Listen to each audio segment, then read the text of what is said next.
पूजा करने वाला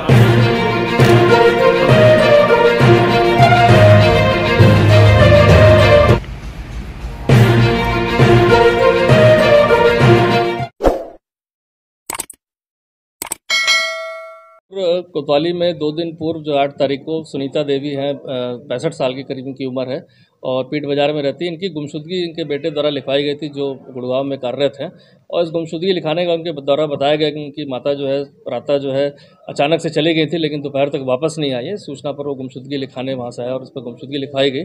चूँकि एक बुजुर्ग महिला इस तरह से अचानक से बिना बताए, घर में भी एक पोता उनका 12 साल का था, इस तरह से जाना प्रथम दृष्टया संदिग्ध प्रतीत हो रहा था। इसलिए तत्काल इसमें जो है थाना और एसओजी वाली जो हमारी सीआईयू की टीम है, इनके द्वारा पहले हमने पूरी सीसीटीवी फुटेज को चेक किया कि किस संभावित रास्ते पर गई होंगी।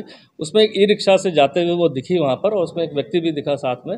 तो चूंकि इस व्यक्ति की पहचान उस समय नहीं हुई थी, तो कहीं ना कहीं संदिग्धता प्रकट हो रही थी कि क्या माजरा हो सकता है, चूँकि रात तक वो वापस आई भी नहीं। तो इसके आधार पर जितने भी कॉल डिटेल वगैरह उनकी थी और चीज़ों को हमने एनालाइज किया, तो उसके बाद पाया कि पथरी रोड पुल के पास लोकेशन आ रही थी, लास्ट में जो फ़ोन था और जो संदिग्ध नंबर भी था।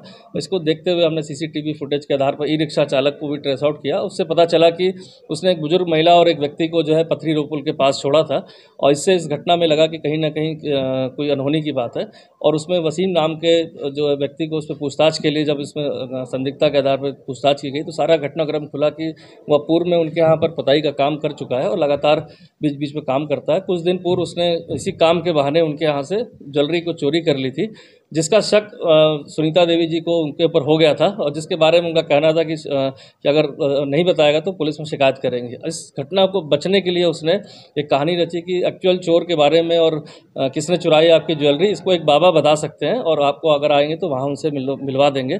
उस पर विश्वास करके वो उसके साथ चली गई, और पथरी रोड पुल के पास पहुँचने पर उसने उनकी ईयररिंग और अंगूठी भी उतरवा ली और नदी में धक्का दे दिया। साथ ही साथ ये भी इंश्योर किया कि वो डूब जाए, कहीं बाहर ना निकल पाएँ किसी कारणों से। और इसके बाद जब उसके घर की तलाशी ली गई तो उसमें पुरानी ज्वेलरी जो मिली और जो पहन के गई थी वो भी बरामद हो गई है।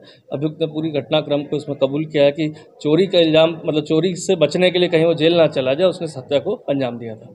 आपराधिक इतिहास तो नहीं है, चूंकि ये नॉर्मल काम करने वाला है, लेकिन कहीं ना कहीं उसके मन में जो लालच था और लालच के बाद जब उसने चोरी करी, उस चोरी की घटना से बचने के लिए कि कहीं मैं जेल ना चला जाऊँ, उसने इस हत्या को कारित किया।